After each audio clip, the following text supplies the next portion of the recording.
So, how's it going? How's your day going?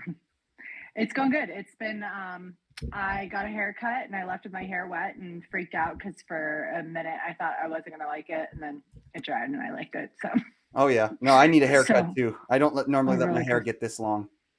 Yeah, Yeah. it's good. Keep it. Yeah. You have red hair. I do. Why?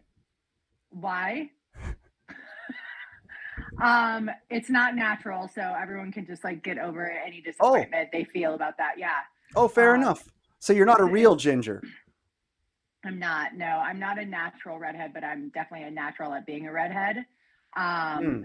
So it works well for me. I've had it for over 10 years at this point in time. So it's kind of difficult. You have to go pretty far back in the Internet Archive to find a photo of me without red hair. Yeah, Um, yeah. I went 8 years back and I saw you on your YouTube thing, oh up God. north photography. Oh, It way up wasn't your north. thing, but you had at least I think you had an episode in it. Yeah, what that was I'm a wedding photographer. That's what I do for like that's what actually pays the bills. Yes. Comedy is not incredibly lucrative at this point in time. But Fair enough. I also have spoken at some wedding photography conferences, like I've gone to I think 6 countries so far doing that, but that was Oh, so that's what a that was. yeah, that Okay, was a well, let's conference really over in quickly, let's Rome. just say Yeah. your stuff though, because so we're not promoting other people's stuff. Yeah, Yes, right. Heather Jowett, is that how you pronounce your Hmm. last name? Well done. Yes, most Okay, people go Joette and sweet. they make it fancier than it is. Yeah, Good but that I can Jowett is pronounce a correct. British last name when I am British. Yeah, yeah. Um, your Instagram is Heather J every day. You've got like comedy clips up there and seems like some other photography and stuff like that. And then you have a Yeah. website, heatherjowett.com. Yeah, that's all. That's all. If you go there, there will be nothing comedy related. It will be me trying to convince you to hire me to photograph your wedding. No, Um, so, fair enough, fair so enough. Well, yeah, yeah. thanks so much for coming on the show. Yeah, right on. Thanks for having me. Yeah, this is episode 124, I think. I was hoping it would be one, Okay. two, three, but Yeah. 124 because you have like all those disorders and things that you like to talk about. OCD. I was going to ask you what I AU. don't have Sorry, go I ahead. don't have OCD. No, I have. Oh, I'm autistic and ADHD. So ADHD. yeah, ADHD is how that's often like abbreviated. I come from a psychology background, so I have a bachelor's in psychology from the University of Michigan, which is a really good school for psychology.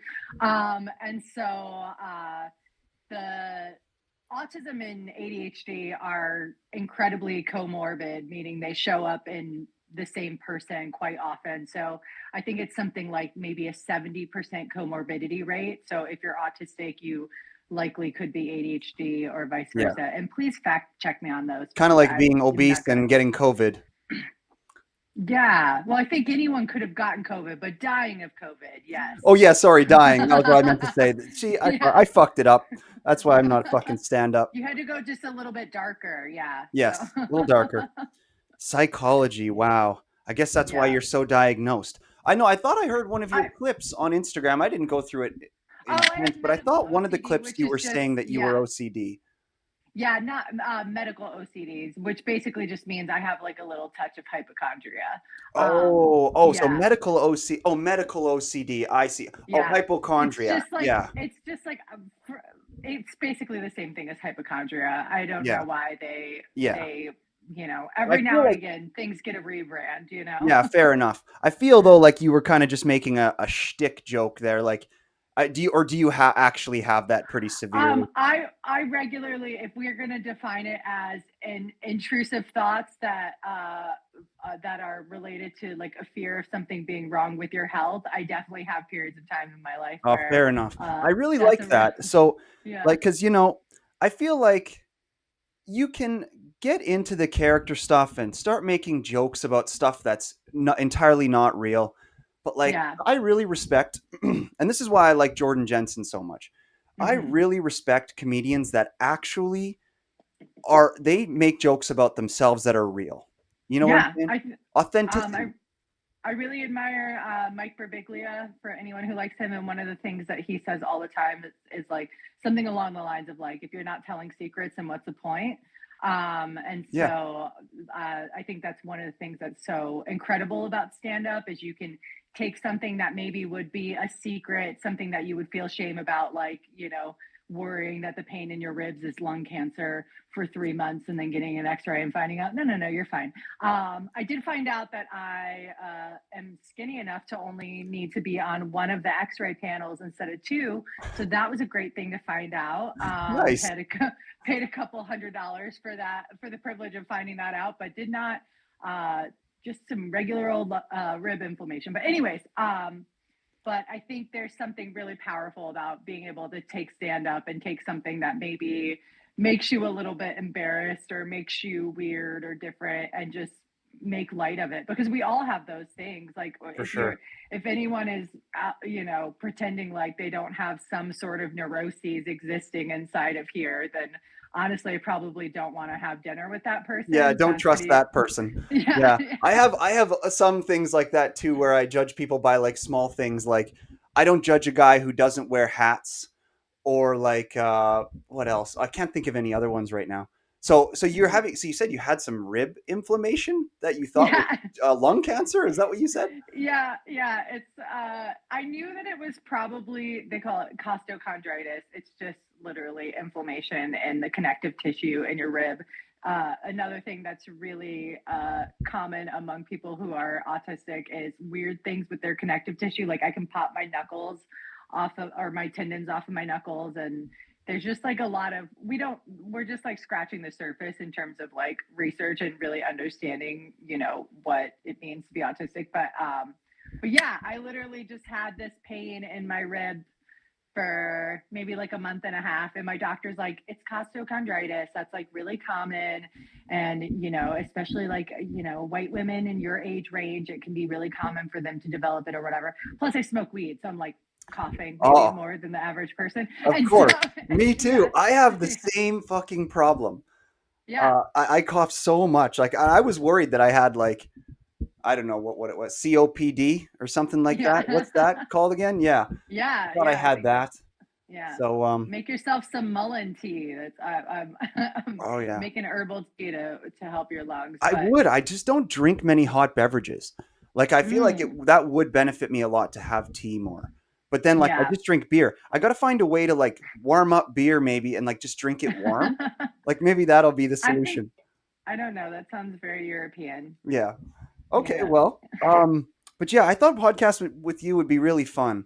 Like not to not to label you as more of a Hmm. liberal or a Democrat or anything like that, but I do feel that like we have lots to talk about, and it's almost like a little bit of a bridge between, even if you can call it two different echo chambers that we might be in, because not Yeah. whether or not you're liberal or whether or not I'm conservative. Well, And I'll label myself really quickly. I'm beyond liberal. I'm like a full blown leftist. I oh think yeah, everything about modern society is probably ill adapted to the human organism, and fair enough. not really good for our nervous systems, or these like, Yeah, we forget we're animals, yeah, But yeah, so for I'll sure. label myself and say, please don't call me a Democrat. I would, Yeah, because I'm a leftist and I yeah. don't want to be associated with them. So yeah, Okay. Oh, fair enough then. Okay. yeah. Yeah. So Democrat is different than that, is what you're telling me. Democrats are like, I mean, in America, our political system is so far to the right that even our liberal party, which is the Democrats, looks nothing like a true leftist party would look in, in, let's say, like France or even Canada, so it's just like, Democrats are just, as far as I see it, like the primary difference between like Republicans and Democrats is just like, uh, Democrats or like Republicans are like, we're gonna uphold the military industrial complex and commit atrocities worldwide and hate gay people. And then Democrats are like, we're gonna uphold the military industrial complex and commit atrocities worldwide, but let's all go to the Pride Parade. Like Yeah. that's like, to me, the primary difference between the two of them. Like, Yeah. Yeah, it's and crazy how so different yeah. political systems can be, like even let's say like across the world. Like I remember when Hmm. I found out that the Taliban was like just a political party Yeah. within like Afghanistan or Pakistan or one of them, and I was like, Wait, I thought it was like a terrorist organization. Yeah, and And my government gave them guns. yeah, yeah. Um, Yeah. so where are you from? Sorry. So I live in Detroit. So I'm right across. I was literally just looking at Windsor. Yeah, you're To almost quote, Canadian. yeah, I can see Canada from my house. There you go. But That's cool. I'm from Yorktown, Virginia, originally, which for any American listening, they probably will recognize that from their history lessons, because that's where the Yeah. U.S. won the surrender at Yorktown in the Revolutionary War. Like that's where Oh, we won yeah. independence or whatever. Yeah, that's where the good Um, old boys are. Did you have to yeah. get like voice? Did you ever take like speech lessons to get rid of your accent? Did you ever have a Southern accent or like a Virginian accent? So my dad is Midwestern. My dad's from Michigan originally, and I was raised by my dad. So I feel like I kind of almost like switch back and forth a little bit. Like if I'm on the phone with my Southern grandma for like more than 3 minutes, I'm going to start sounding a little bit more Southern. Yeah, But I grew up with a Midwestern parent, even in Virginia. So I didn't like yeah, necessarily have this like thick Southern accent or yeah. anything. You It want to can know come out another? in certain words. You want to know another interesting thing about the dynamic going on right here? If I could just be a little autistic as well and continue to point out like weird dynamics here, is you say you were raised by your father. Yeah. I was raised by my mom, which is Yeah. just but two moms. So I had Oh, no nice. male influence in my upbringing, and you had Yeah. no female influence in your upbringing. Uh, I don't think it's fair to say I had no female influence just Oh, because okay. I lived next door to my maternal grandparents. So my grandma was very present in my life. And I still had, like, my mom was in our life, just not as frequently. We visited with her like every other weekend, is probably, fair to say, up Oh until we yeah, reached a certain age and could kind of make our own choices. yeah. And No, then you're right. also, You're I'm right. So you're super boring. close to my aunts. Yeah, I shouldn't Yeah. have given Yeah. you credit for that. You're boring. You're right. Yeah, You're I just like definitely everybody still else. had. We could end Yeah. the podcast actually now. Yeah. Okay, great. Yeah, that's perfect. I'm a little hungry, so that's good. Oh, so you grew up in Virginia. Yes. So and then how old were you when you moved to Detroit? So I moved to Michigan when I was 18 to go to school here, but I grew up coming to Michigan constantly because I have aunts, uncles, cousins here. So I grew up coming here every single summer, every other Christmas. I was in Michigan, and then, but yeah, moved here at 18. Lived in the Port Huron area for a couple of years, then went to Ann Arbor for school, then back to the Port Huron area, which is where my, my kind of extended family is at, Okay, and then cool. moved to Detroit in January 1st, 2019. So Yeah. Geez, so you're yeah, like in the belly of the beast, I feel like, in more ways than one. So like what I was gonna say earlier, like back to the echo chamber thing, was yeah. I was just saying that like we kind of come from two different echo chambers. Like, I know you like Tig Notaro and you like Mike Birbiglia, more kind of on the left comedians, and I'm watching who I'm watching on my side, or whatever. And then and you live in like Detroit, which is you would think that that would have because like I bet you if I was to ask you a question like would you want to live in a neighborhood that has lots of black people, what would you say? I would say I live in a neighborhood that has lots of black Exactly. people. So would I. But so yeah, so like I want to say though, even just today, like that, for coming on my show or for whatever, I think what you admire about Tig, I think you are expressing yourself, which is very admirable, which is I think it's very brave, to come on the show here today. So you know, uh, I don't know. That's a compliment that I thought of for you. So Oh, there you go. thanks.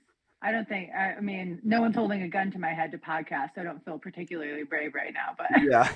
So what other podcasts? Oh, geez. So what other podcasts do you watch?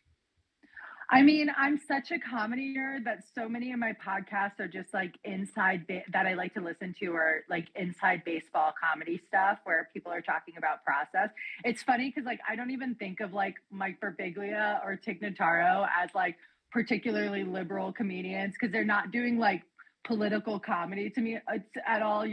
I just saw Mike Birbiglia in November, and it's like a long, beautiful show about dealing with his father's mortality. I'm like, there's no right or left in that. That's just human, Yeah. Well, And just then, to tag on what you yeah, were saying there, like, yeah, go ahead. that's the thing for me because I don't necessarily try to monetize it in the way of stand up. Like, but when you say that, you talk about it like, oh, it's inside baseball. When you see Yeah. comedians talk about their processes and things like that, I really do see it just as almost like acting, where we're all kind of trying to get better at talking and stuff like that, and how we're going to present our personalities and whatever's going on in our brains.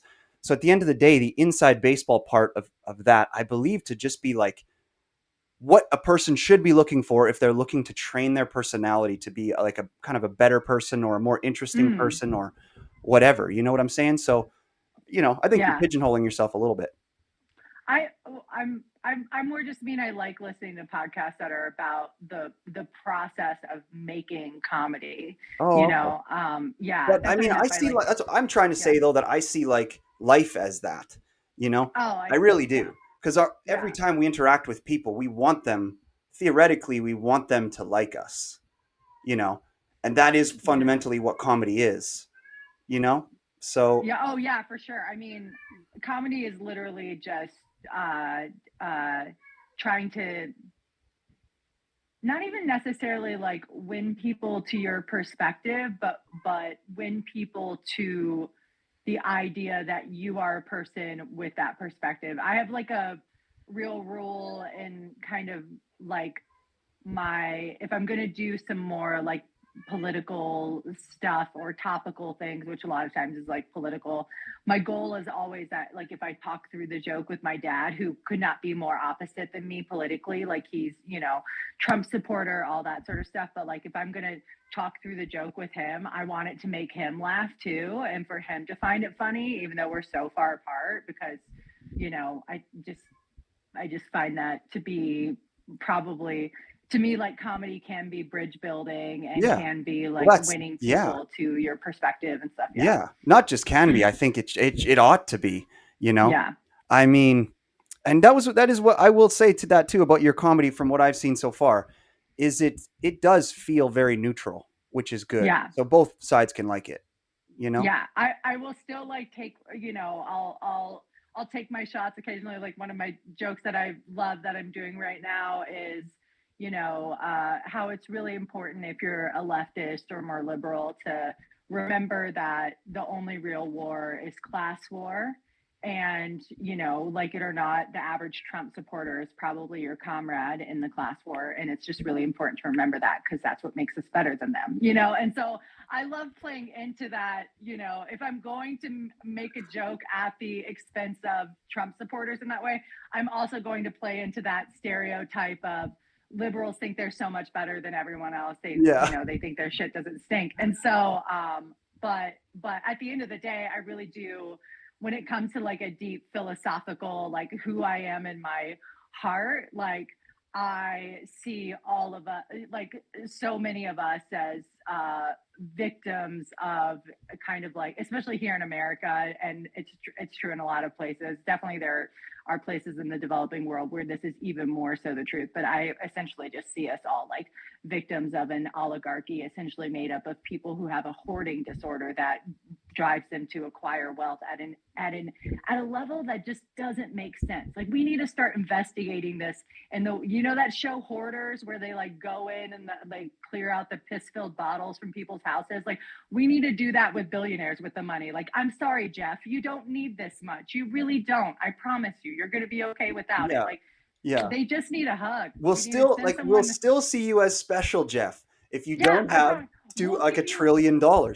Yeah, like what name a city. We'll give you the key to it, buddy. You yeah. can have anyone you want. Like you did it. You won.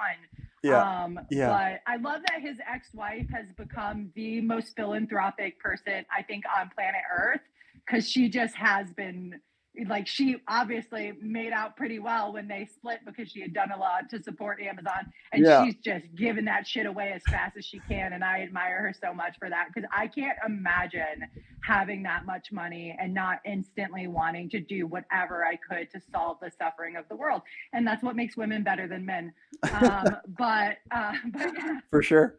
Yeah, maybe a lot of men for sure. But I Yeah. feel the same way. Like after I had about the hoarding stuff, after I had a certain amount of money in my life, I kind of stopped. I used to think when I was younger that I was going to care about money a lot. And Oh then I yeah. got older And I was like, okay, maybe I don't actually care about money that much. Although I don't care that much about helping others either. At least certain people I don't. But I definitely do not have that hoarding mentality, which I Yeah. can see what you mean. I've seen it in It's people. just very strange. It's very strange to me, the idea of how big of a yacht, how many yachts do you want? Yeah. Like Or why do you what? want a yacht? Like Yeah, it what? makes me, it truly, if I'm being honest, it makes me a little sad. Like there's something going on there that clearly hurts deep down. And there's just no ethical consumption under capitalism. So when you see someone with that much wealth, you know it is one on the exploitation of people in the developing world and everything like that. Like there's Well, no way you can acquire yeah, that much wealth ethically. maybe. Ethics Yeah, is very complicated, as you know, because you're a psychologist. Let me just yeah. give you a little bit of pushback there. Go ahead. So, individualism. Okay. So it's great to be concerned about everybody, to think of everybody as a whole. All of that type of stuff, I think, is good. It's a good instinct. But there is, especially with America, there is a lot of individualism, especially in the West, like all of the West, not Yes, just America, where we yes. get to enjoy this life where we all are kind of very free. We get to spend money on what we want. We get to be who we want to be, say what we want to say. So, at the expense of losing that, so because me, like I have so much freedom myself, and I get to live my life, and Jeff Bezos, just let me go for a second here. You talk Yeah, go about ahead. his exploitation, and then, but even in just in my life, I've accumulated wealth through certain forms of exploitation of others. Do you know what I'm saying? So, like, there is a What? natural Give me an example of that because how have you renting. acquired? So, owning assets and then renting them to Okay, people of lesser economic status than you is a form of exploitation.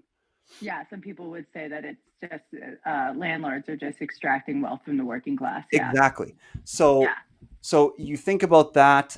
You think about so what I'm asking you now would be at the expense of losing that individualism, where the reality is you don't have to care. Like you can just find your own way. Like you can sell jewelry. You can be a singer. You can do whatever you want to get the amount of money that you need, which isn't that much. Like, because again, yeah, what I'm defending, the opposite voice, just to clarify, what I'm coming at here is I'm in a sense defending capitalism or democracy or freedom or whatever. So, at the expense of losing that, just so that we can intrude on Jeff Bezos's, ridiculous success, is that something that we want? Okay, and just yeah. before you answer, I'm just gonna. My cat is going through heat I right now, hear and I'm it. sorry. So I figured you could just hear her now. So just one moment, Yeah, okay? I can. Yeah, she's Yeah. a bugger. Just a sec. Here, I'll show Uh you her, huh. and then we can get into this ridiculous question that we're unqualified to answer or ask. I feel pretty qualified. Okay, good. Hey, what are you doing? Come here. Here.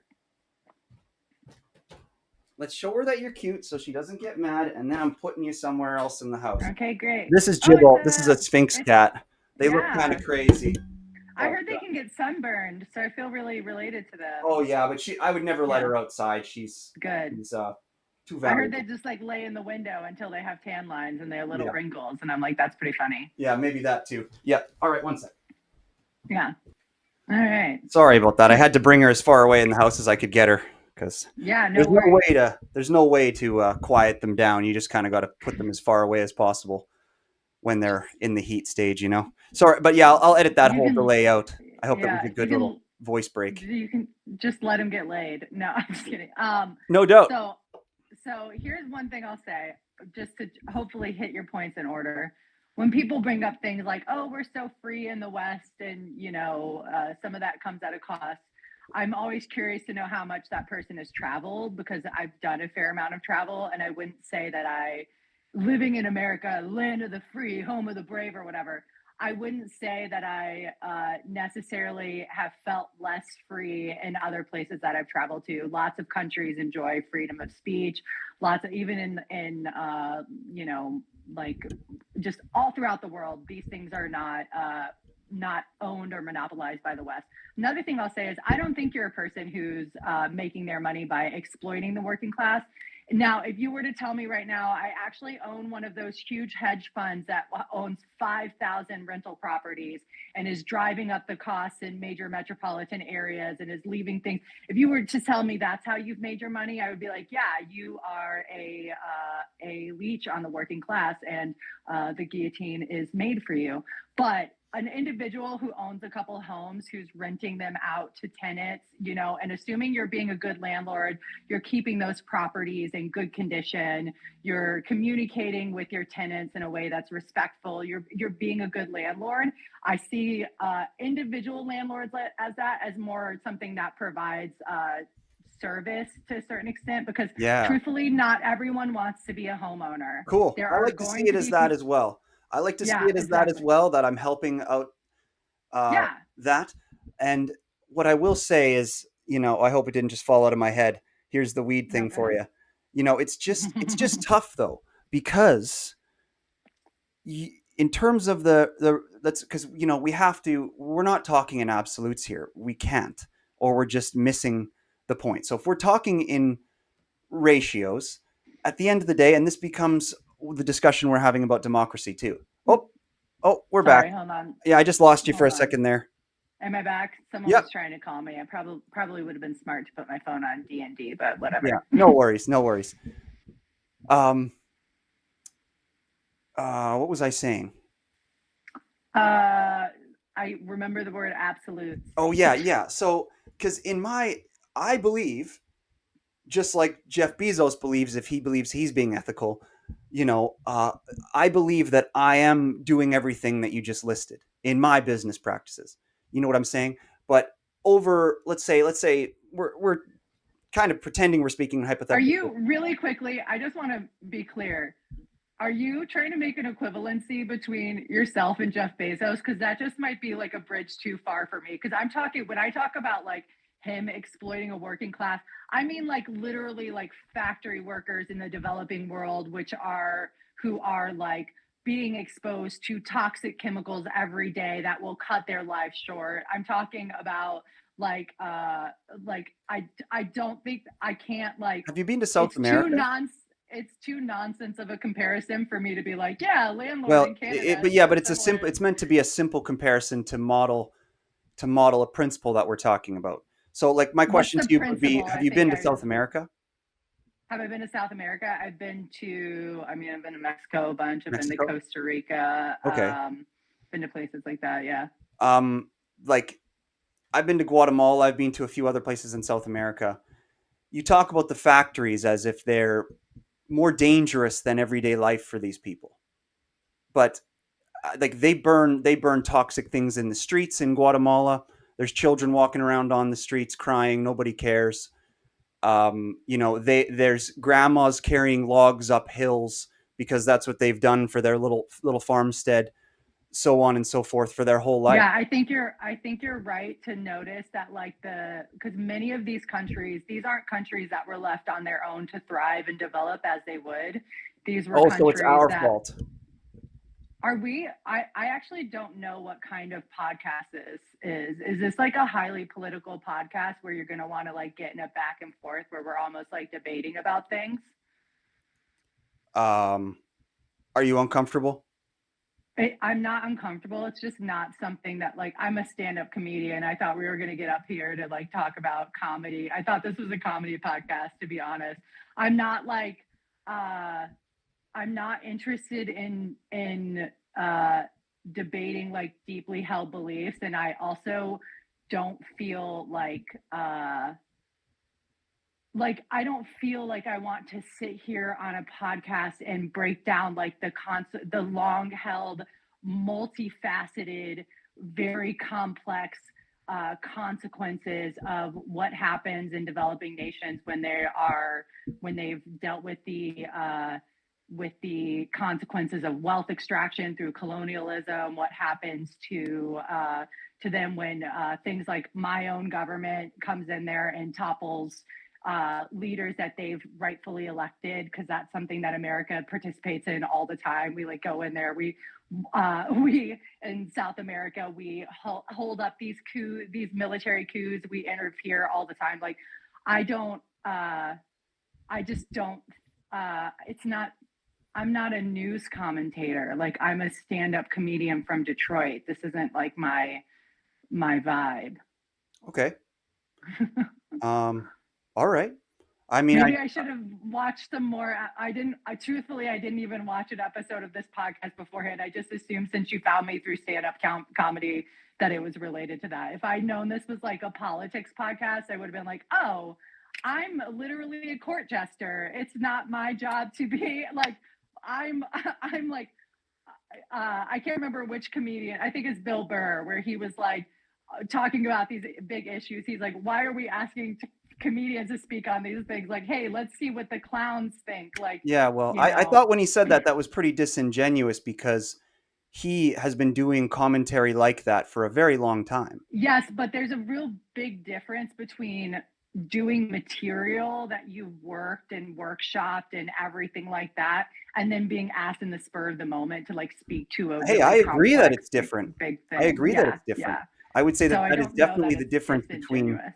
what we're doing here versus stand up, for Yeah, sure. But yeah. again, I wouldn't agree about minimizing what a comedian is. You know, Yeah, I just more mean like there's a place and a time for a comedian to be that. It's on stage with a microphone. I'm not interested in being like a hot take on a podcast comedian. It's just like not, if I'm gonna have something worthy to say in regards to this stuff, I'm gonna find a way to make it material and yeah. make So it, when you say the things that say, you feel that a real time challenging or discussion about those things is not productive. uh it's just productive isn't, well, first of all, I'm a leftist. I don't live my life to be productive. I don't think around terms of like productivity, everything like that. Okay. I don't exist to be productive or anything like that. Like, I exist to be a unique expression of the universe, having like a human experience. And this just isn't a part of that human experience that appeals to me. And I'm lucky enough that I have a life where I just like get to be like, oh, I actually don't want to do that, and I'm not gonna. Okay. um so yeah, so I like, if you want to talk about comedy, the Yeah, I may philosophy of I believe that. we are. When I talk Yeah, about anything, I feel I can find comedy in it because I I don't. just don't, I don't love those, you know basically, like, you just painted a picture of Guatemala as if it's this like, third world hellhole, and they should be grateful to have, these like factory jobs that are exposing them, like I said, to like Yeah. toxic Well, chemicals and it stuff would be like an that, opposing without view towards yours about what you not presented because somebody might uh find there might be people who've made their lives on those factory jobs with Amazon who would disagree with you, like a large portion of them. there's no disagreeing with things, facts, like, oh, some of these, I'm not saying every single one, but there's no disagreeing with the facts, like, many of these manufacturing processes are harmful to human beings. There's not a second side of a fact. That's why it's sometimes kind of hard to talk with people on the right, because they'll be like, well, you just need an opposing view to the idea that cancer causing things cause cancer. And it's just like, no, cancer causing things cause cancer. And sometimes the people who are making stuff for you that you're buying for $6.99 on Amazon are being exposed to those things, and you've just Yeah. got to either accept that you're okay with that, or Don't you like, think though hope that like that a you can lot of dream of a stuff better causes world. cancer?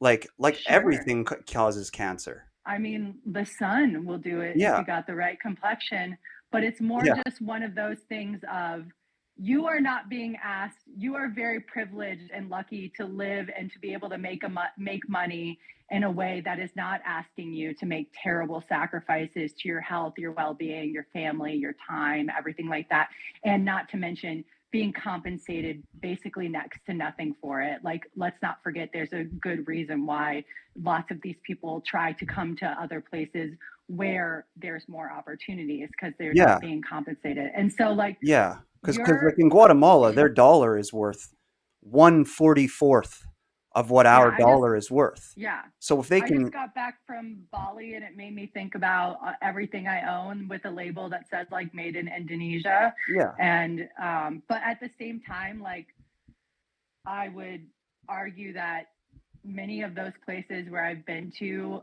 there is a wealth there that we wouldn't understand in the West for because sure. there's a more communal mindset amongst, I think individualism isn't the way the human nervous system is meant to live.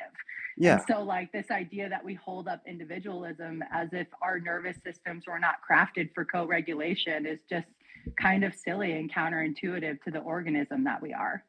fair enough. Yeah. And I think that we are hitting the core of this. And again, again, we can cut out. This is all up to your control. Again, I'll just remind you because I want you to be comfortable. Let me just say a few things here. Hmm. Again, you have control over all this. Any part of it you don't like does not exist. Okay, Yeah. so remember that, and remember that we're talking, and yes, we are looking for laughs. Remember that we are different, and you know. Yeah, I don't want you to be uncomfortable with any of the discussions, because that's not what I'm trying to do.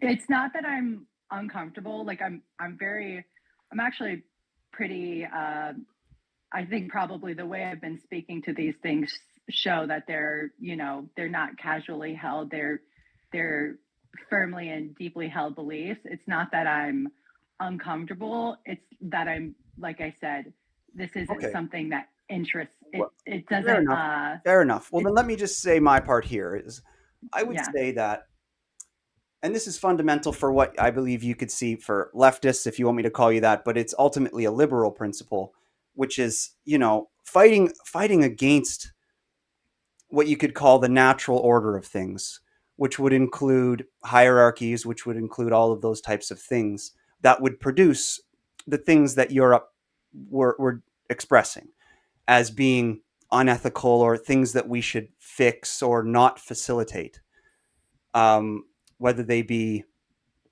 certain ways that factories are run or things like that, or right down to the value of currencies. You know, uh, that is what we're discussing here. That's definitely the core of this. And then what I'll say is like, I we're having trouble finding humor here now because I feel as though the energy has shifted a little bit. But Yeah. I do feel that, and if I could just challenge you with this, it's like these ideas and these beliefs that you say that you have that are strongly held, and this type of thing. That's all good. It's good to be passionate about ideas. It's good to have strongly held ideas. But I think that it would be considered a beneficial thing to challenge ideas, to hear other sides, to be able to be moved in certain directions based on what you hear and learn. You know, When I hear compelling arguments, I'm well, definitely for sure, I'm moved and here for open it. to them. I'm here for it. But you But interrupted me things with a like, little bit of ad hominem, don't you think? what was your ad hominem? I'm Well, open to the well, we idea were that we were I discussing things, and I started to bring it. You said your things about. You said a very kind of a simple point about you know the negatives of capitalism and the industrial system and things yeah. like that.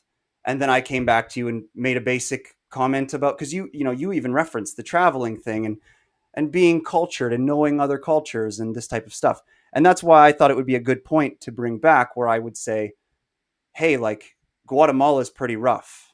You know what I'm saying? Like, whether So I guess you're those kind of getting caught factories up aren't in doing in much to make talking it about better. first world problems versus, I'm sorry, I didn't hear that, just a second. I uh, said if it's pretty rough, I guess those factories aren't making it much better. I mean, they're producing stuff that we all use. I mean, Making it how else better is for us. things going to get Yeah. made? Don't you think? What's Like, that? Oh, I think we could be consuming far less than we actually are. So for sure. I would argue. I mean, if you ask me what I want a fundamental disruption of everything about modern society that causes human beings to have to return back to Yeah, small communities based on kinship structures of yeah, roughly 300 to 400 people where they're living yeah, communally and yeah. That would like be great. every You're saying Everything a on lot of modern things times that is are very silly to similar me. to a rapper that I interviewed, I believe in like episode 102 or something. I might not have that number right, but his name was Jake. He's very, very famous. He has 100,000 YouTube subscribers, 300,000 Instagram subscribers.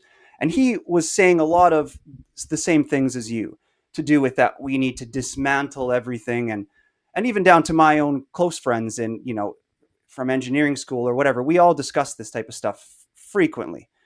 I believe any academics should, you know. And the thing is, so back to like the other side of Yeah, it. really quickly though, what was the ad hominem? Because you said that Well, I I thought you were coming. You kind of came at me in my podcast, going like, "What is this? What are you doing? What are you oh like?" And oh okay. that's I'd a have to bit find that. of a slate against me, with the assumption that I'm here to do something bad, or I'm Oh, not here looking. I didn't think that at all. I was just like, oh, I don't actually. It's just me genuinely being like, oh, I'm realizing I don't actually know what this podcast is Hey, about. I how thought many this was a times? I mean, how comedy. many episodes of a podcast have? Yeah, how many episodes of a podcast have you ever done? Uh, quite when it comes to the wedding photography world, quite a few. Just because as an educator in that world, you But get asked on them. maybe like a first with something like this. You know what I'm saying? And like at the end of the day, the point of a podcast is it's not 15 minutes of material. It's a long form. And by the way, I can cut all this. I'll be cutting this stuff up to make, again, just to remind you. Yeah, But it's like these are long form podcasts. We are getting to know you. We're getting to know me, and every single time. And like what? Let's say, Joe Rogan is obviously the architect of all this, but the reality is when you talk to somebody for 20 minutes versus 1 hour versus 2 hours, it vastly shifts, and you get to see a lot of honesty. And that's what I, at my core, like most about this form of discourse. You know what I'm saying? So yeah. at the end of the To day, me, the best way to get to, and this could just be like a difference in community, like uh, uh, communication styles, the best way to get like at honesty and common ground isn't the pushback, isn't the debate, isn't the but what about this ism. It's more just like uh, having a conversation that gets at why do you have these ideals, why do you feel this way, what's in your background that causes you to have yes, these beliefs. yes, um, but that's and but I that's and only I just making it want to say one-sided. Because really like quickly. I can ask you why, like we can ask you about you, and we can hear your opinions for a certain amount of time, which I believe we did for the first 15, 20, and then they get you discuss them. Don't you agree with that? I don't think you haven't asked me once why I'm, like what informed these worldviews or anything like that. Like what in my background Yes. Okay. informed Well, them. let's jump right to that, because my next point was going to be like the dismantling of the whole system. So, Yeah, what exactly makes you believe? Because as you said yourself, these are extremely complicated stuff. It's fun to talk about them, but at the end of the day, we do both fundamentally know we're not necessarily qualified to talk about them. But that's kind of what's funny about it. yeah, That's kind of one of the best aspects of being a comedian, is that we're supposed to represent the median, and that's meaning the average person, and so on and so forth. So that's why us actually talking about it is the best possible thing. So in terms of the the dismantling of the whole system, why do you feel it needs to be dismantled? And then do you think it's possible? Because it would be quite hard to yeah, do. yeah.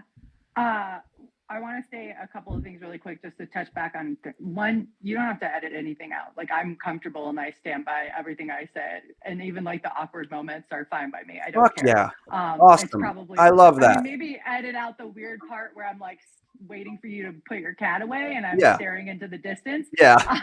But I don't really like. I I'm like so happy to hear that. Thank you for yeah, saying that. it doesn't matter to me. That's the I'm bravery. There you go. All right. confident in the way I Good. present myself. Cool. I'm honestly more confident in the way I present myself than I would be in the way someone would present me after editing, to be honest. Yeah. Well, I'll So show yeah, it to you before um, this goes anywhere. So, yeah. And I want to say, I am always open to compelling arguments that are opposite or like that are in contrary to something that I view. And this is where I'm going to tease you a little bit, and the shit talker and comedian in me is going to come out. But doesn't lots of stuff cause cancer is not a compelling argument, dude. It's just kind of a dumb thing to say. And so like when there is like a really intelligent argument that makes me see things, like I've changed my opinion on guns, you know, like there's certain things like that where it's just like I'm not a person with completely unmovable opinions. I like to think of All myself right. as Well, let me just quickly say open to, this. yeah, go ahead. Contrary to what you might believe, I do have a lot of compelling arguments. And let me I'm tell sure you you do. this. I'm just teasing you. Yeah. Yeah, I feel you. But let me tell you this. I feel, and again, this is more for you to respond to. We don't need to stop any Yeah. discussions with being upset or whatever. Let's just discuss. I don't believe that an argument of, a lot of things cause cancer is bad. What I think that is that would be an elitist critique of how I'm saying it. It's you cannot argue with that everything causes cancer, and where you're located. I just think that that's not proper. I mean, not everything causes cancer. You know, a nice organic watermelon probably isn't going to give you cancer. Probably a nice Sugar causes cancer. conventionally farmed doesn't cause is like a really weird thing, which this is getting into health, which neither of us have a medical background from what I know.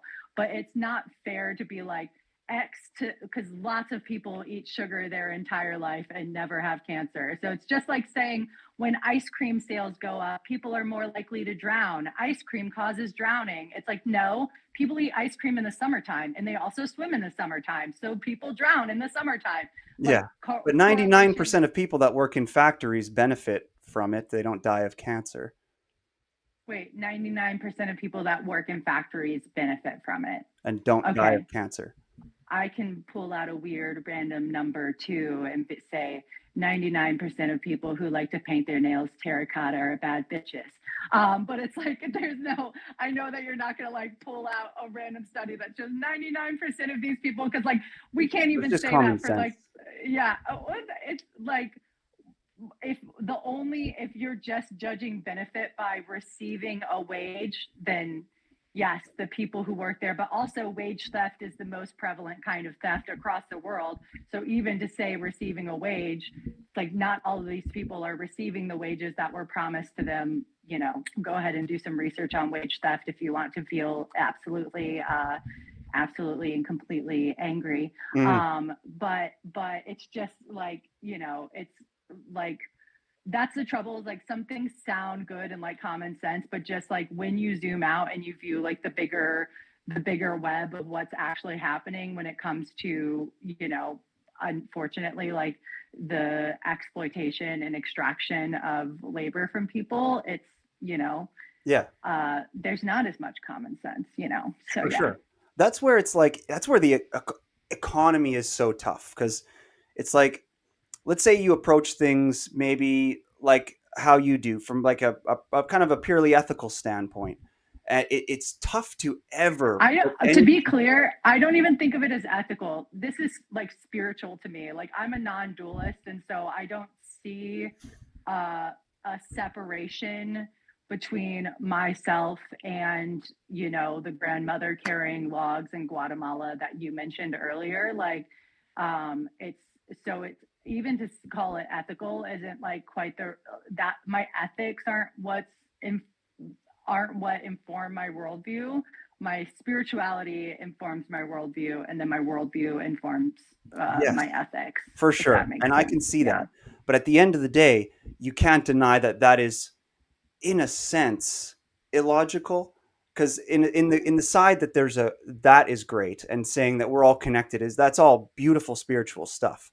But in terms of the functionality of the societies in the world, it's tough to make that equation equal.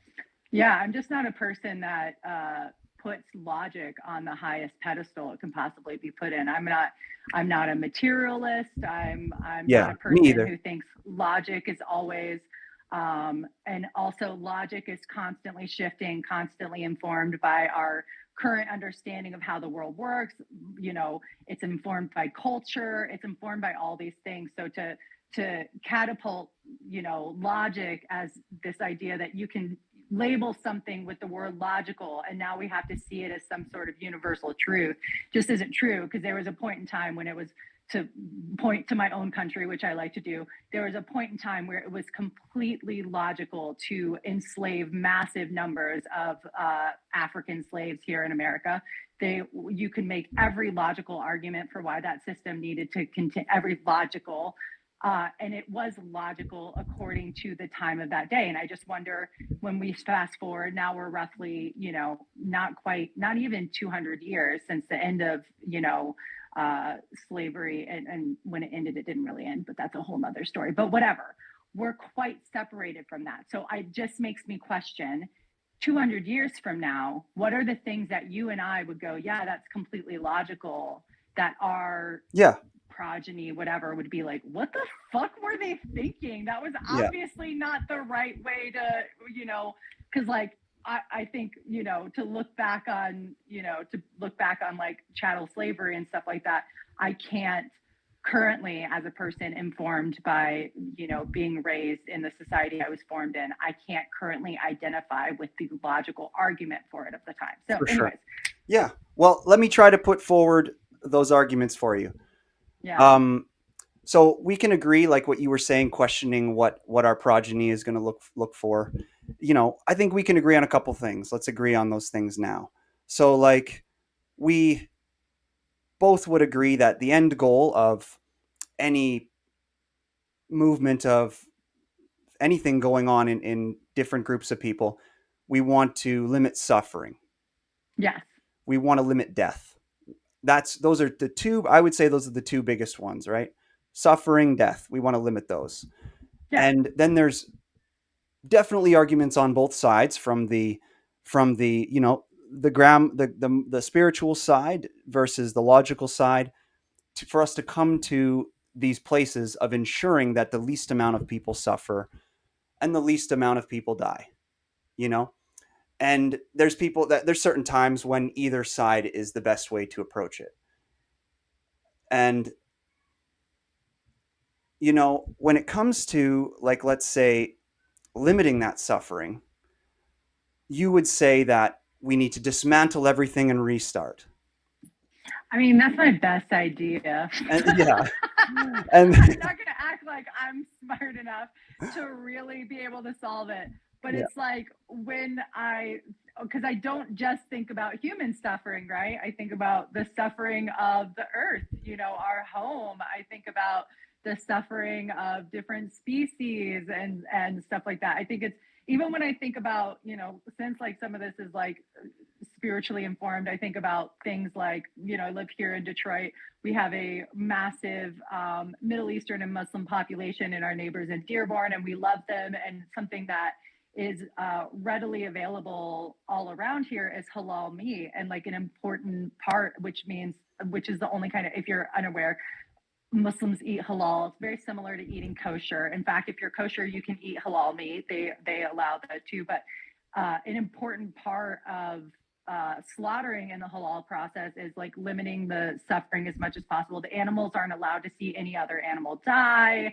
They're prayed over, everything like that. And so, you know, even from that spiritual standpoint, like limiting suffering, even in the times where we accept that we are going to allow for a death because this lamb is going to feed our family for the next whatever, we still I probably, if we went back and watched the tape when you said limit death, my brain might have, like my face might have gone like, because it's just like some of it. So I would say it's best to limit suffering and accept death as a natural part of yeah, the order. And of yeah. course, if So we there's can certain parts of the prolong natural order life, that you then accept. yeah. So Oh there's yeah, of course. I don't think everyone's gonna like live forever and be happy all the time, or or anything like that. yeah, I don't think that's the case. I yeah. just think that there are things. It's just so tough to ever set up something as at its core unethical as the economy. or currency, right? Like where people have different amounts of money because they do this Yeah. or that. It's so hard to ever align that perfectly with either side. It's Yeah. really it's really tricky. And I yeah, know. we're I'm like, I wish we just, I mean, the best I can see in terms of like a model that I think would be a beautiful thing for humanity and a beautiful thing for nature and a beautiful thing for just life. And I mean like the big capital L life, all life forms, everything like that. The best models I see tend to be more and given like everyone's indigenous to somewhere, but I see in a lot of indigenous cultures, especially like here in America with our Native American culture, when they were allowed to live as they wanted to live, they lived very much in harmony with even like things like their permaculture practices and stuff okay. like that, were all these things that were just like Yeah, so fruitful and yeah, abundant and made sure everyone could eat and yeah, stuff. yeah. So yeah. Okay, cool. And we're gonna jump back to comedy But I'd like questions air right away here because I'm conditioning. so curious about what got you into stand up and all those types Oh of yeah, things. sure. But my last quick question on that area for you would be so just like because I've heard those types of things before as well, and the rose colored glasses comes to mind, like the idea of that. Do you think that there's a chance that your views of how these Native American cultures functioned might be a little bit idealistic, a little bit I utopian? mean, Where like what there about were the rape still, and what about all like them kind of yeah, killing each other and all I that was stuff gonna and not say, having a legal system? yeah, there were still feuding tribes. There were still Yeah, but there's not what still you though. call it. That would continue to exist. That was an aspect of their culture, was the way the population stayed low is because they were always killing each other. I'm gonna need a source on that. I mean, I think Yeah, also just large all of the different wars industrialization. throughout Canada. Like we have a lot of Native Americans. What's cool is we were nicer to Native Americans actually than you guys, but Well, uh, the residential schools weren't the best thing you could have done to them, but neither of neither our was countries killing them deserves a all gold. like what Yeah, I you was gonna guys say no, did. neither of our countries deserves a gold star for how it treated its Ours does. indigenous people when they Ours got does. here. We kept the kids alive. You guys didn't. That's what the schools were used for. I think they found some residential schools with some mass graves that No, it's included all been children in them. disproven. It's all been Okay, that's disproven. good to know. That's heartening to hear. Yeah, Um, thankfully, but but that's because the churches were the cemeteries, so there's lots of bones there. But yeah, they disproved the yeah. whole children stuff. But at the That's end of the crazy. day, there's no argument there. but Neither but yes, country was there would great. still be I don't even think I'm not one of those people that thinks of a utopia without suffering, because I think like that's like the fundamental argument of people who like maybe don't believe in God or something like that. They'll say like, how could there be a God if there is suffering? Yeah, for sure. But that's what it feels I like. It's coming off a little bit that way. You know what I'm saying? Well, that's good that you're asking more questions to explore my beliefs more deeply so that I can clarify them. Well, for sure. I don't Let's keep I doing don't that. think that the Because world my is. question right now is because this is just, I mean, it's just a obvious one, and please explain how you could believe that Native American culture is better than modern culture. I didn't. I'm more. It's less extracting of resources on our planet, and if we lose this planet, we lose everything. So the way Okay. Like a indigenous super cultures. long term view, then, kind of thing, like a Yes. conservation. Yes. And also it's just like so I'm not saying it's I'm not I don't so I'm autistic, and something that's good to know about autistic minds is they are not I'm nearly as OCD, so this is a battle of the titans here. great. Autistic minds are not nearly as Great. hierarchical as the neurotypical mind. So you're talking about hierarchies a lot, and I don't have this. I don't put the same value. I don't even like when people say, "What's your favorite restaurant?" Because I'm just like, I don't know. What day of the week is it? What part of my menstrual cycle am I in? Like, you can't ask me what my favorite restaurant is.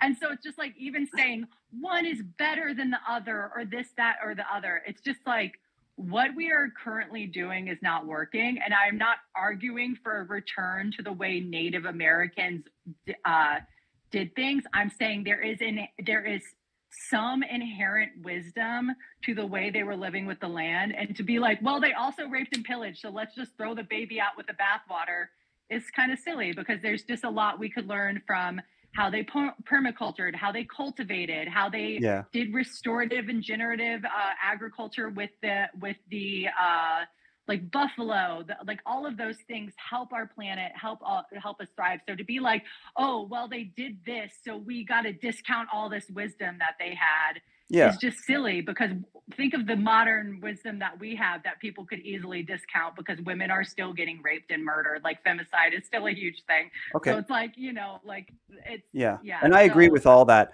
Do you yeah, think that there's a chance that the baby with the bathwater analogy could be that you use could be also applied to your views towards like modern systems?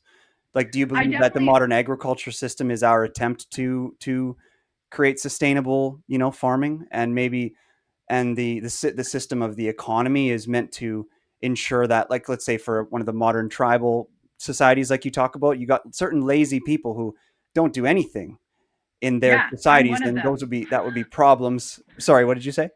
I was going to say I'm one of them. I live a Okay. life of so much leisure. Like, I am a professional artist. I've been a professional artist my entire career. I'm a wedding photographer. Yeah, I work very few hours for the amount I'm compensated. for And I sure. would argue that people who live a life of leisure are valuable to society. Oftentimes they wind up becoming artists and Yeah, poets and writers. yeah, And boy, wouldn't the world be boring without them. And for sure. sure, occasionally there's just going to be a lazy leech, but who cares? You're probably also shitty in some way too. So whatever, like, you're probably also a pull on society in some way, whether you believe it or not, even if it's just thinking you're entitled to a wider part of the sidewalk than someone else is. Yeah, So it's like, yeah, I don't give a shit that there are lazy people. I'm one of them. I love it. It's awesome. I wish there could be more of us. Like, yeah. and so, I feel the like, same way about myself. yeah, I think like people who get to live a leisurely life also serve, first of all, they're incredibly privileged. I want to make that clear. I think I'm incredibly privileged that I get to live a life as an artist. Like, what? That's crazy. Like, that's something that I would have dreamed of when when I was a little girl, and I get to do it.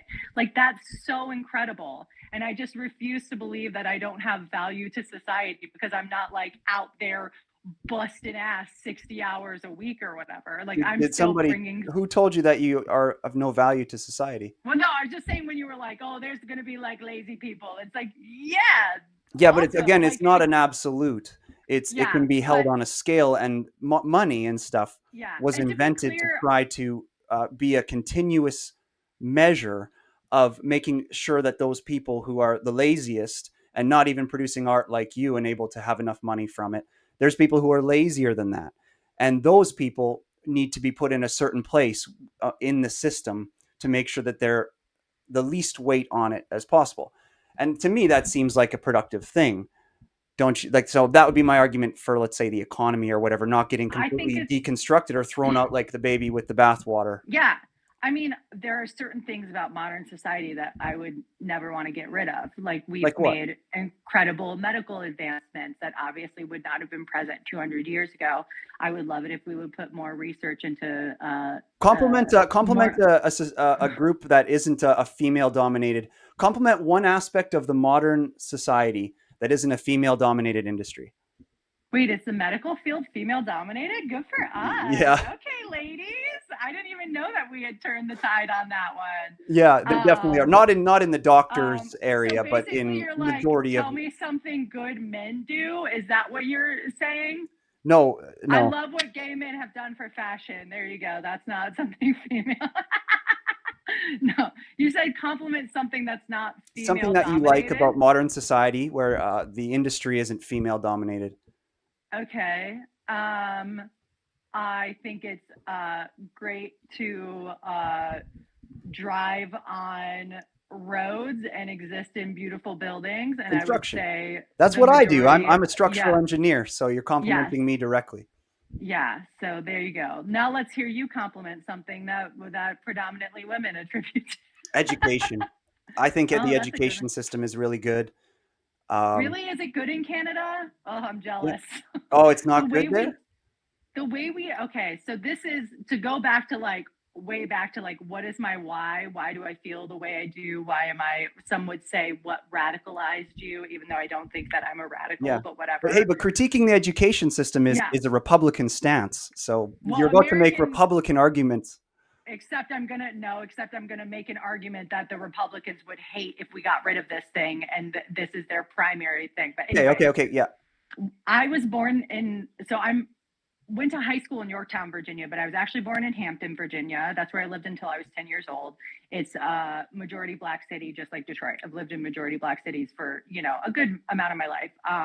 And especially for my young life, my elementary school years, I was there. Yeah. And then when I was 10 years old, my dad moved us to Yorktown, which I would describe Yorktown as like kind of your classic middle class suburb. We had some families that were like a lot more wealthy. We also had military families because that area of Virginia is, there's a lot of military bases and stuff. So military families also provided, some economic diversity in the other direction as well, because obviously the average military family is not making a lot of money in America.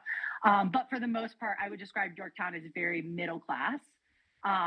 And the way we fund our public schools in America, we fund them based on the property taxes of the area of that city.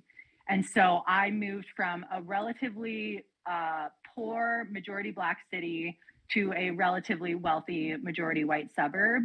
And at 10 years old, I immediately realized there was something wrong, because what I was getting access to after we moved was so far above and beyond what my friends, who I loved, who I grew up with, who I'd known since kindergarten, what they had access to back at the elementary school I had just left, because I moved in the middle of my 5th grade year. So I literally just had like one half of 5th grade in a poor school district, the other half of 5th grade in a wealthy school district.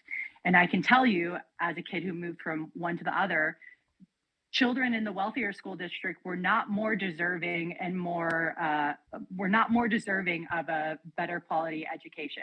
They just happened to live in a wealthier area. I think in Canada, it's a little bit more fair, where the money for public schools is more. Is it also done it's by not property fair. taxes? No, it's still based on whoever pays the money. Like because whoever's paying the property taxes, they're going to have better infrastructure than the people who aren't. It's still like that here. We have a decent public school system, but even in my small city, we still have private schools that are much better than the other ones. Detroit is like that too, where it's like a lot of Detroit public schools are really struggling, and a lot of we have what's called like school of choice in some school districts. So like a lot of Detroit kids wind up going to school in Dearborn because the what they get access to is better there. But that only works if you have a parent that can drive you out to Dearborn Public School. If you're reliant on public education or the school bus system here in Detroit, you're going to be, the school you're going to have access to is just not going to be as good as what you could get in the suburbs. And that's just one of those ways where, like, here in America, obviously our racial history in America is horrendous. And I'm going to qualify this by saying I'm a white lady talking about this. Technically on TikTok, there's been some discourse around are redheads white or not. But yeah, I heard they're black. I'm like, oh, that's why I like the trade. Say the N-word for us. No, thank you. And so, but I feel like, hold on, I just lost my train of thinking about how we were talking about education. We should have known. We were talking about how you wanted to take away the one thing the Republicans love about it. Yeah. I mean, I shouldn't say the one thing they love, but they like that system. Oh, the racial history, the abysmal racial history of America. That's what I was talking about. Yep. So like we had legal segregation in America for a long time. In the South, it was legally enforced that these schools were for white kids, these schools were for Black kids, and it's against the law to like mix them together, right? And then rightfully, some people were like, that ain't so good. We're going to have a civil rights movement. We have some reforms, all that sort of stuff. But there are still people who are very interested in upholding this system that keeps people separate. Mostly, to be fair, they're most interested in keeping people segregated by class, but race comes into it a lot. But having public schools funded by the property taxes of the district that they're in is just one of those ways we can continue that kind of, like, even though there's no legal segregation anymore, it creates this de facto segregation, because obviously we know education is so critical to moving yourself, to some sort of forward mobility. Given the number one indicator of how much money you will make as an adult is how much money your parents made. That's just that's a true statistic. So there's actually not a ton of economic mobility in terms of people moving between classes, at least in America. But yeah, that's just like one of those, that school system is just one of the ways that we just continue to kind of like have this de facto segregation that allows, you know, the upper classes, which are predominantly white in America, to continue to kind of live their life without having to worry about and interact with, you know, the Exactly. struggles of the working class. Yeah. For sure. And then we've reached the end of the tunnel, haven't we? Because Yeah. we're at the end of the tunnel where you kind of reach that ultimate area of taboo, which is whether we're talking classism or whether we're talking racism, you reach this point where you're faced with, is it ethical or not? Is there an argument to be made that the classes are there for, that they became that way, or like, the countries, the development. So when let's like, so for example, right, like if we could think of a simple model of it, you'd think of like, and by the way, we're going to get back to the script here in a second. If you could make like a simple model of it, so before cars and planes, you know what I mean, you had the most centralized of people of the same race that could exist. The people that emigrated out of Africa and went up to, you know, Western Europe, and then there's the people that went up to the east, and there's people that went to the southern part of the east, and they all became different. And you made Asians, and you have all Yeah. these different races of people. And then for however many thousands of years, they developed in their areas and how they developed. And then you have what you see up in where we're from ultimately, which is the UK. You see what they have, and there's the castles, and there's a monarchy, and there's a rigid legal system and order. And you look at other places, and there isn't so much of that. And then you go, or at least they didn't develop it as quickly. And then you Would you go, say that like Mayan societies didn't have order before geez, Spanish colonialism? I mean, they were rolling bodies and heads down the pyramids to try I to mean, change the weather. human sacrifice is always the thing that people point to try to discount the true sophistication of that culture. But if we were to take human sacrifice off the table, because of course it's wild, but also so is you know, things like the Crusades. So are the way, like, white people aren't these like beautiful, always civilized people. Like, I'm pretty sure the Vikings were doing some pretty fucked up shit when they were raping and pillaging their way across Europe and stuff like that. So it's like, I would say white people do not have a monopoly on societies that have order and are successful at sustaining. What is a society meant to do? It's meant to sustain a large number of people. White people do not have a monopoly on that, and you can certainly point to white cultures that are absolutely uncivilized, absolutely violent, and Like absolutely what? barbaric. So, Like what? Viking culture, Okay, Viking culture. I So would you say that's don't a think great that there's example enough of it. evidence to point to that whites are the I'm saying that technological leader? I'm saying that human. Oh, wait. Did you say I don't think there's enough evidence to point to why? I would say white people couldn't do anything without the Arabic numeral system. Like, I would say the incredible scientific advancements of uh, people in the Middle East. Like, we literally, the numbers you use every single day are not a contribution of white people. Like, there are massive contributions to modern society that did not come from us. And I'm not saying I'm not going to put one above the other or anything like that, You because don't I think just white people would have see invented numbers? All the majority of the high mathematicians are all white. is what Yeah. in white We, countries, we sure, but invented I'm pretty computers. You sure don't think we would have you think we would have not invented computers if Middle Eastern people didn't invent that's like numbers? saying you don't think African people would have gone to the moon eventually. Like, it's a weird, dumb hypothetical argument.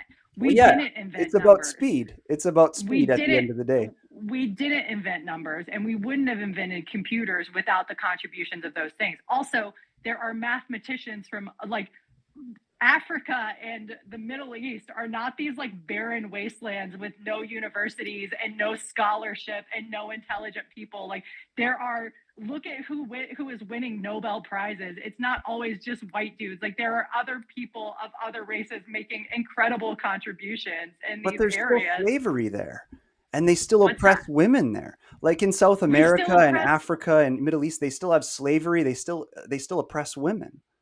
first of all, you're painting with such a broad brush. You would have to point to particular countries, because I've been to India and I didn't see any slavery there. Like I've been like 60% to, of people in India don't use toilets. Rural yeah, India, yeah, yes. okay, We can point to British colonialism and a lot of things that contribute to that. And I'm not saying contributed like, to it. We tried to help them. sure, sure. Anyways, I'm not making the argument that the world is equally developed, but Okay, why are you making the argument that the contributions of non-white people are not important to where we are at currently in modern times? I was arguing What's against you saying that white people don't have the monopoly on creating order in society. It's just true. We don't have a monopoly on that. A monopoly means that you own pretty much all of it, when it's Okay. just not true. There are other societies have very complex, like there are shahs in the Middle East. We have kings and princes and stuff. Like have you seen Dubai? Like they have all these things and they've had it all throughout history.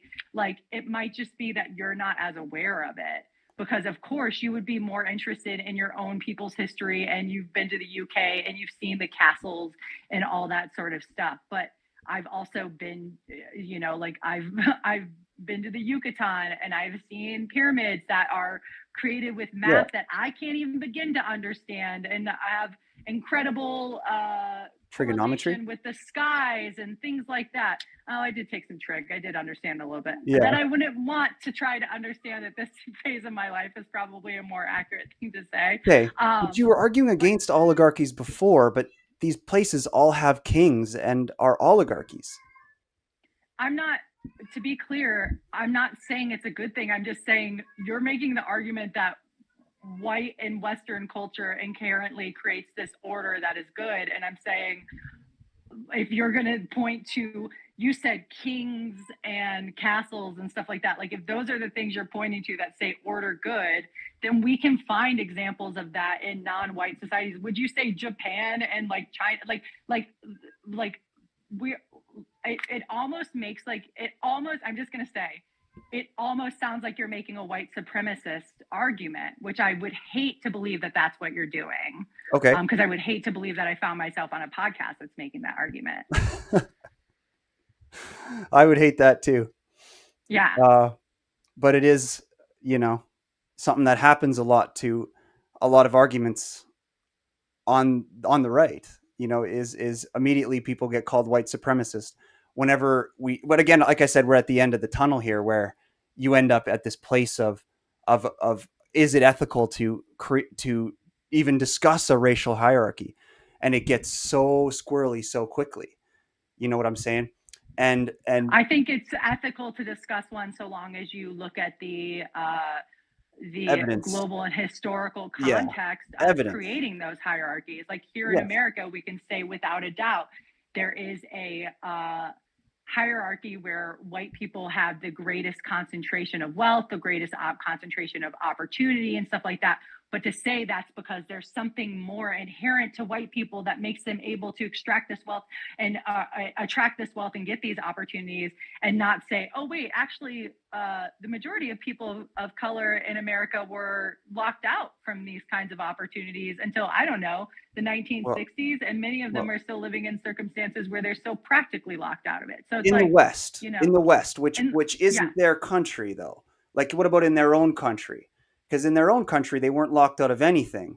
They just couldn't create Nigeria is order. incredibly prosperous. Like they're like this idea that there is not order in Africa. Where are you getting that idea from? I watched a cabinet meeting the other day of it. It was an African place where one of them threw a chair at the other one in the Dude, political meeting. okay. In America, someone like I could point to so much disorderly conduct. I mean, like we've had, not currently, but at points in times in American history, we have had times where American politicians are literally dueling with one another with guns. We have to remember Yeah, that but not because these now. countries, if these countries have been left to their own devices to develop without having colonialism come in to extract things, who knows how sophisticated they would currently be. But considering that they are often, because they're still dealing with the Yeah, fallout of colonialism, they are literally, to think about, to compare uh, a nation that is somewhat like still in its growing pains to the countries that were able to grow because they extracted wealth from that country. Like, it's but okay that they're currently in their throwing chair eras. but Africa's I'm sure they're going to older. sort it out. But Africa's older than the UK. And then at the end of the day, it's because like what you're alluding to is a lot of unfairness. You're saying that what results in these, I guess, displacements of where You're people are at saying Africa is older economically. than the UK because you're arguing that for uh, No, the I'm theory of you human you were evolution arguing that we all came out of. No, I'm asking for clarification because you said Africa is older than the UK, and I'm just like trying to figure out, by that you mean, because people. like yeah, well, are you saying because there's like a lot of arguments that are human, Well, you were Homo saying that sapien, we came whatever. and we came down, and that colonialism hurt them and slowed them down. When Yes.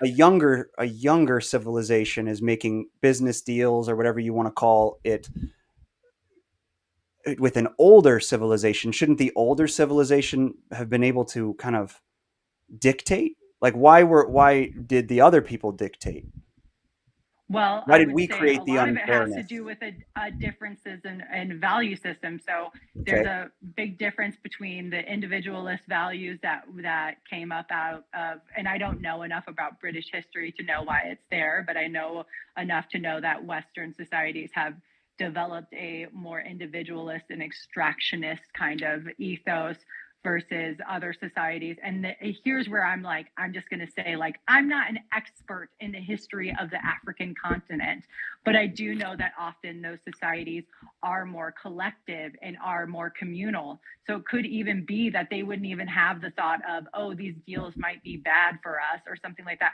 And it's just, I don't know. I'm just kind of not on board with the idea that uh, that what we have developed in the West as white people or whatever is inherently good. Like Okay. it Yeah, yeah. isn't, I and get that. yeah, Yeah, for sure. and Well, and thank so you. yeah, Thank you so much for all your opinions. I definitely see where you're coming from. I totally understand. I think you are right about a lot of things for sure. yeah. I'm Okay. definitely more fun to talk to about comedy. That's for sure. Yeah. So I'm curious, right? Because you say you watch a lot of podcasts about the making of stand up and art and other things like that. Um, what got you into stand up comedy? So like you're a wedding photographer, so every day, as a woman, you've got to be tortured by videoing other people's best day of their life and things like that. What got you going in stand up? Like how did you start and what inspired you to really take the leap into making it a part of Yeah. your persona? Uh, to be clear, being a wedding photographer is the coolest job ever. It's not torture at all. I love Nice. what I do. Like it's like I can't. It's Well, honest. I think the only better job for me would be stand up comedian because it's just like it's so crazy. My job is to go be with people on one of the greatest days of their life where they're so happy and they're dedicated to this thing that I think is supreme over all, which the is opposite love. of a police officer. Yeah, kind of. Yeah, sure. Yeah. Oh God. Those guys suck. But anyways, but yeah, I love what I do. It's really fun and it kind of like works well for how my brain works too. Like there's a lot of novelty in what I do, which my brain really responds well to. Yeah, But it's just like if anyone's watching this and they're engaged, I love what I do. Please hire me to photograph your wedding so that I can eat. for But sure. anyways, I'm just like I don't want anyone to think it's torture. I love it. Yeah, yeah, yeah, Um, yeah, yeah. but in terms of what inspired me, it's weird because like I don't really have a time I can think of where I did not want to be a stand-up comedian in some form or that I wasn't interested in stand-up comedy in some way. I literally wrote my eighth grade career paper on being a stand-up comedian which I wish I still had it, so I could see what kind of grade I got on it. Something tells me probably a low grade because that's not very realistic, but whatever. Grading But systems are purely unethical. They're mean. I don't agree with anything of grading. I mean, I always got really high grades, so I'm supportive of the grading system because they tell me I'm Elitist. better than other people. So yeah, exactly. You're an elitist. Exactly. Yeah, yeah. But I worked hard for that summa cum laude. But anyways, Oh, geez. yeah. But I Did wrote you that paper actually in get career. that? Yeah, I'm summa cum laude from University of Michigan. Okay, sweet. Yeah, Well, yeah. I won the math award. That's great. I was good at math when I had to take it, but I never enjoyed it. My dad's the math guy in the family. Yeah. No, math is Um, racist. uh, I don't know. Math is just not fun, is all I'll say. Yeah. My dad would really be offended by that. He'd Yeah. be like, "Math's fun," Yeah. um, What does your dad do but for a yeah, living again? he's a nuclear engineer. Well, now he's retired. So, but he's really bad at being retired. So, in his retirement, he is a school bus driver Yeah. because he likes big machines, and he also got roped into being the kind of like the groundskeeper for they go to the Catholic parish in the town. My dad lives here in Michigan now too. He moved up here, and so he's the groundskeeper for the cemetery for their like little Catholic parish, and they're in there because it's right across the street from where he lives. So Fair enough. so He's it's one kind of of us. nice. He has He's an engineer. yeah. Yeah, he has, and he's completely. He has no college degree. Like he So kind wait, of what do you mean though? Yeah, self-taught. because I saw that one joke of yours Yeah, where you say he's a self-taught nuclear engineer. yeah. I don't know if that's So really a thing. What do you mean? it is. So it is a thing. I'll explain how. So my dad was always really gifted at math. He's like one of those classic. Like my dad is definitely also neurodivergent. And so one of those classic cases of people where it's like, maybe wasn't getting like good grades across the board, but like always straight A's in math, just had a real mind for it. When I was young, if I was like learning a new math concept and I needed his help and he knew a shortcut, even if I wasn't allowed to use the shortcut in school, he would like require me to learn the shortcut before he would show me the way that I was like allowed to use it. Or like, go Nepotism. see yeah, it's Nepotism. like, You're well, it's standing kind of on the cool. shoulders of your white parents. That's No. privilege. That's unethical. I've acknowledged multiple times throughout this podcast that I'm privileged. I'll never deny that. Yeah. I'm incredibly privileged in multiple ways. Yeah. And so, but when he graduated from high school, shortly after that, he enlisted in the Navy. And when you enlist in the Navy, they like give you tests to basically like see where you might be good. And he tested into nuke school, which is basically like, because there's a lot of in the Navy, there's nuclear aircraft carriers and nuclear submarines. Nuclear physics are incredibly relevant to the US Navy. And so they need people with that kind of mind. So he tested into nuke school, and he was in nuke school in the Navy. And he was just like completely in love with the material, totally enraptured by it, like fascinated by it. And he was the teacher was not teaching it at a pace quick enough for his for his preferences. And so he essentially would take the books home, go way further ahead on his own time to learn more of the material because he just had this like voracious appetite for it. And I think he was even or this might have been in high school, that like in high school he was like kind of like the teacher just like was like let him do like independent study during math basically because he was learning faster than the other kids. So that's what I mean by self-taught nuclear engineer, is that like Ah, when he was put in that nuke school, he was just so interested in it that he didn't wait for the teacher to teach him. He just taught himself. fair So enough. yeah. That's amazing. Yeah. Yeah, you've got a Yeah. very smart family, it sounds like. Yeah. I really like, my dad is definitely like someone I really deeply admire, and he's just like always had one of those brains that can, you're an engineer, so you probably can relate to this. He's just like got a brain that can fix problems or come up with solutions. I was just there like a couple weeks back, and he had built this crazy contraption on the back of his lawnmower to collect the leaves after they were mulched so that it could empty from the bottom, because he realized pulling the bags out from the top as he's getting older is going to be too difficult for him. It's got like a hydraulic lift my stepmom designed a decal for it, which he like called the Leafa Chopra. Like he's very, like he's just a big kid that wants to like play with machines and build, grown up Legos that help make his lawn care time easier. So, Yeah. so yeah, Awesome. Sounds like a classic yeah, dude. That's good. yeah, he's a good guy. Yeah. But he likes Trump, so he's evil. Yeah, he's no, not at all. I wouldn't say. Like I said, I believe the average Trump supporter is probably much closer to my comrade in the class war than my enemy. I love that parable of What does comrade mean? like my ally, my friend, someone who's actually on the same side of the actual bigger conflict that's really happening in humanity. But I have to be careful saying that kind of stuff because normally when people start saying things like the only war is class war, the CIA will kill them, and so it's like MLK. They let him keep talking until he started saying when he started saying things like. The poor white man and the Negro have more in common than they have, different from one another.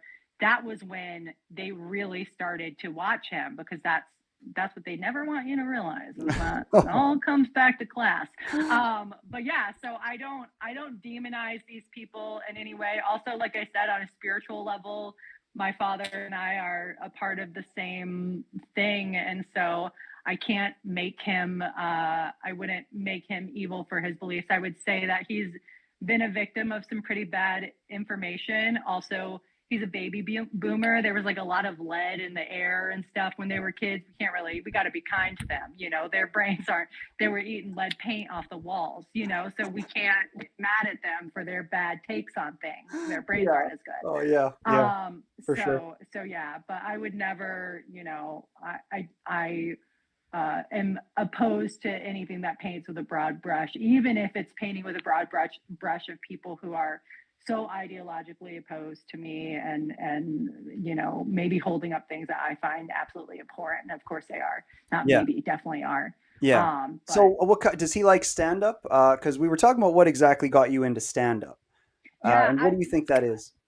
I just like I always put on Comedy Central when I was a kid. It's not like my dad was not taking me to stand-up shows. We were watching the X-Files together. We were not watching stand-up comedy together. And so Yeah. it was just, I mean, this sounds like big and high and mighty, but like because I've already hinted at it, like I'm obviously a person who, while I don't have a particular religion that I adhere to, I'm a big believer in God, and I see like, and I don't think of God as like Sky Santa, like sitting on a throne on a cloud or anything. I kind of see it as something I can't even really describe. But it just feels like a weird desire that was kind of like put into my life by God, like because I just can't remember a time when I wasn't interested in it, and I don't remember this like moment that made me go, oh, now I love it. It's just like something I've Yeah. always loved. Yeah. Well, it's such a And stand-up comedy is such a direct route to helping people. Sometimes I always say that it's a sense in a sense it's a person that is trying to cure other people's depression. So, and I can I see that mean, you're like that. yeah. Like you're a person who wants to help. You want to help everybody, and I think that that's awesome about you. And I think it's awesome about all comedians. And Yeah, that's probably why you like it. laughter is very good for people, that's for sure. And I love to laugh. I'm a generous laugher. I've been joking that because some of my friends are like recording specials and stuff, and just locally here, and I'm like, I should charge them money to go to their special and laugh because I laugh so loud. Like, Yeah. but I just We think I ultimately, don't. Yeah, sorry, I was going to say, yeah, it's a ultimately laughing is just kind of like emotional utopianism in a sense, right? yeah, So, yeah. of course, It's you'd love that. certainly one of the more elevated states that you can be in. But it also can, if you've ever had those moments where just something dark and abysmal, you're like caught, maybe you recently lost a friend or your pet is sick or whatever, and you're in this like dark place, and then something happens that makes you laugh. And that's like the best possible thing that could happen to you in that moment because it does just so instantly shift your energy and Yeah, everything. So I takes you out really of do, it. Yeah, laughter is just Yeah. like, I think, like So who were some of your a favorite huge gift. yeah. So who were some of your favorite people to watch? Like you said, you would always throw on Comedy Central. I Yeah. don't know who some of your people are. Like tell me some more Yeah, about some of I the can tell people you. that Yeah. you've listened to and brought you to here, cuz I could tell Yeah. you all mine, but I'm curious more about what yours are. Yeah. When I was young, so when I was a kid and like flicking on Comedy Central or whatever, if it was ever Mitch Hedberg, I was going to watch. And if it was ever Maria Bamford, I was going to watch. So I would say when I was young, those are two probably of the biggest comedic voices and influences on me. And still, I mean, Mitch is gone. Rest in peace. I love him dearly. But Maria is still with us and still creating incredible some of my favorite weird wacky stand-up specials. Like she did a stand-up special where she's just doing stand-up to her mom and dad in her living room. Like No that is way. yeah, she's just like and so those are big influences when I was a kid. And then now that I'm older, some people that like I would say have meant a lot to me as like an adult, their comedy that I really love is I would say Tig Notaro, obviously I already mentioned her. I think of when she came out and did a stand-up special. Literally, like her mom died, she got diagnosed with cancer. A few days later she did a stand-up set, not a special but a set at a club where she just talked about both those things so raw, so from like the like live from the scene kind of comedy on some of the hardest things that you could be going through. And Louis C.K. like had the audio recording and put it out. That kind of like, not that Tig wasn't respected in her own right before then, but I just remember that was the thing that really made me go like, oh my God, this woman is brave in a way that brave and vulnerable in a way that I really admire. And then she also, after she had her double mastectomy, she's done like a special topless with her scars and I just so brave, like someone who I just think is like she's a real badass. And her stuff is so strange. One of her specials, she spends like the last 20 minutes saying she's going to bring out the Indigo Girls. And she does it for so long that you think there's no way the Indigo Girls could possibly be coming out. This is just a crazy bit. And then she brings out the Indigo Girls. So it's amazing. She's wild and wacky and I love her. Yeah. And then Neil Brennan, I love Neil Brennan because he's someone who, like me, didn't start doing stand up until later in his life. He obviously had a long comedy career. He's Dave Chappelle's writing partner, if you're not aware. He's one of the white guys with like a BET Soul Award or whatever Yeah. because he won one for his not a soul, but some sort of he has some sort of BET award for his work on the Chappelle Show, which makes me laugh so hard. Which if Yeah. you don't know, Canadians don't know, BET is Black Entertainment Television, and so Yeah. the Yeah. fact that So he's a rare yeah. example of where black people exploited white people. Yeah, maybe, yeah, yeah. I mean, for sure, Chappelle is also a genius in his own right, but Brennan is so. A lot of people don't know how much he, is to credit for some of the really great moments in Chappelle Show. They're just creative collaboration was great.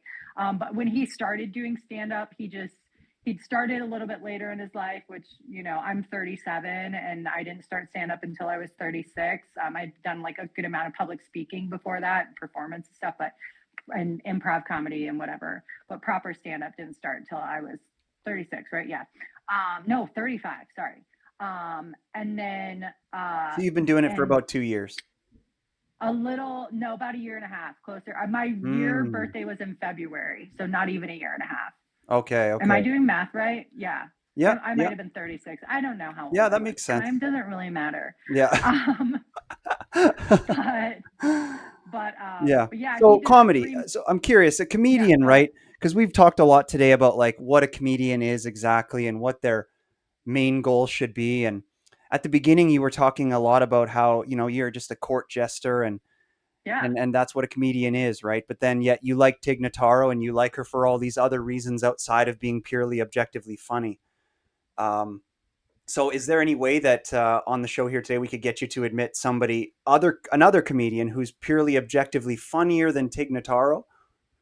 Because Funnier than if they're just trying to once be again clowns, we're back to hierarchies, right? Like I wouldn't even necessarily use words like funnier, this, that, or other, because it's so subjective. Like there's no universal truth of what funny is, but let's say they were all Um, if we ranked them as court jesters and just trying to get laughs per minute? Is there anybody that, like, do you think Tig Notaro is the Oh, funniest? oh, for laughs per minute, no. Because Like Mitch if you're Hedberg just was always going, good for that. yeah, Mitch Hedberg is a great. If you're judging on laugh, my brain can do that. If we're like thinking about laughs per minute, I would say Tig has some bits, Yeah, and her I think these are special is very beautiful. long and tedious. I've watched Yes, it many times, all of yeah, them. I think this is a beautiful thing, but she definitely has some bits that make you wait for the payoff. And if that's Yeah, not your cup of tea, it's fine. But I love that. Sometimes I just really love that stuff where it's just like it's gone on too long. There's something about the silliness and the absurdity of it that really makes me laugh. So, but but in terms of uh, who's currently alive making comedy, because I would say Mitch Hedberg is probably the highest laughs per minute of the people who are important to me. But people who are like currently alive and making comedy, like a laughs per minute guy that I really admire would be like Rory Scovel.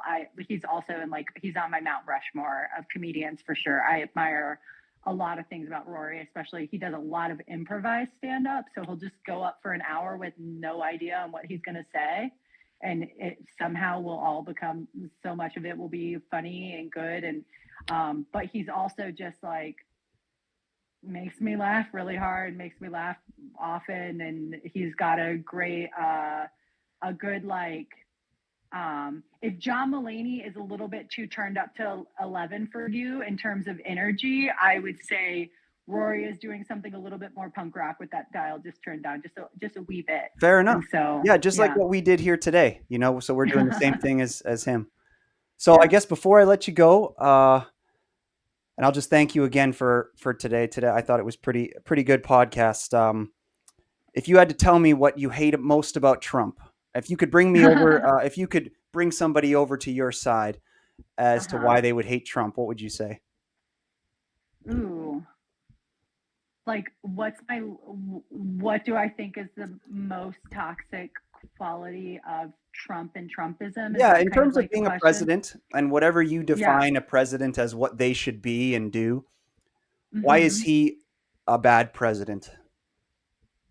I would say that his uh, life experiences have not led him to develop a deep capacity for empathy. And I think the job of president is served well when someone has a deep capacity for empathy. But I also think anyone who wants to be president should probably be looked at and examined, because I think there's something about saying, like, I don't think you should get to nominate yourself for president. I think like 20 people should be like, no, I think Rick should do it. And then Rick kind of has to be president. Like, I don't think we should elect anyone who wants to be president. We should elect someone who would be good at it, but is reluctant to take the job. Like Dolly Parton would probably be a really good president. But that's just my kind of, there's something about being like, yeah, I want to be the big boss. That's just like, oh, okay, there's something bad with your brain actually. And like I Yeah, would say that for like Democrat or Republican. yeah, But in terms of like what I think is causing Trump to cause the most harm and the most suffering, if we want to limit suffering, I would say his life experiences have not led him to develop a deep capacity for empathy. fair enough. That's a good answer. Yeah. It does feel like you're making an argument for Vladimir Putin a little bit, though. But Oh, wait, I don't even know what he's up to. I'm going to be honest. well, I guess you were advocating for a type of a segregated or a classist democracy where these votes here because you got them from here matter because your party wanted you, and then it seems like you want a limited democracy in a way, which all of a sudden then you're at an autocracy, which is Russia. You know what I'm No, saying? no, no. I just think I don't think it would be an oligarchy saying Rick should do it. I think like ideally, like I said, I want us to be in much smaller structures anyway. But that was mostly just me making a joke. If we're going to make a legitimate comparison to the Yeah, autocracy in Russia, we're a little bit beyond my depths. I need yeah. to, Fair enough. consult with someone at the State Department in Yeah, order. I fair don't enough. even know who this is true. Like I don't even know who the current. This is how much I don't care for what politics is presently and how much I see certain aspects of it as feudal. I don't know who the current Speaker of the House is in America. Like, I don't even know. Some I'm blonde like, girl. I'm sure it's just some blonde is girl. it? Oh, Just to dress well, it up, make it look like a birthday cake. I think it's probably based on America's way to do it. Speaker of the House is probably some white guy, Yeah. but they put blonde girls in the like Oh, yeah, they the make press her like press secretary. Yeah, secretary. Yeah, that's yeah, sorry. I got them mixed yeah. up. Yeah. That's okay. Yeah, Okay. yeah, Well, honestly, this was so great. Thank you so yeah, much for coming on the podcast. I hope we can talk again. I think we just scratched the surface here today. yeah. Thanks To for conclude, rolling with I think me you're great. I being late. think you're brave. I think that you're talented. And Oh, thanks. I wish you the best in your pursuits of stand up and stuff like that, and podcasts as you continue to develop as a podcaster. I think you Yeah, could be really good at it because you're very passionate about your beliefs, and you're very smart. So, yeah, thank you very much for your time today. yeah. Right on. Okay, and that's Enjoy. Heather Jowett. You guys, you can Yeah. find her at Heather J Everyday on Instagram. Go book her for photography or comedy at her website, Heather Jowett with two T's.com. Yeah. And all right, Mm-hmm. that's Canadian Talk out. All right.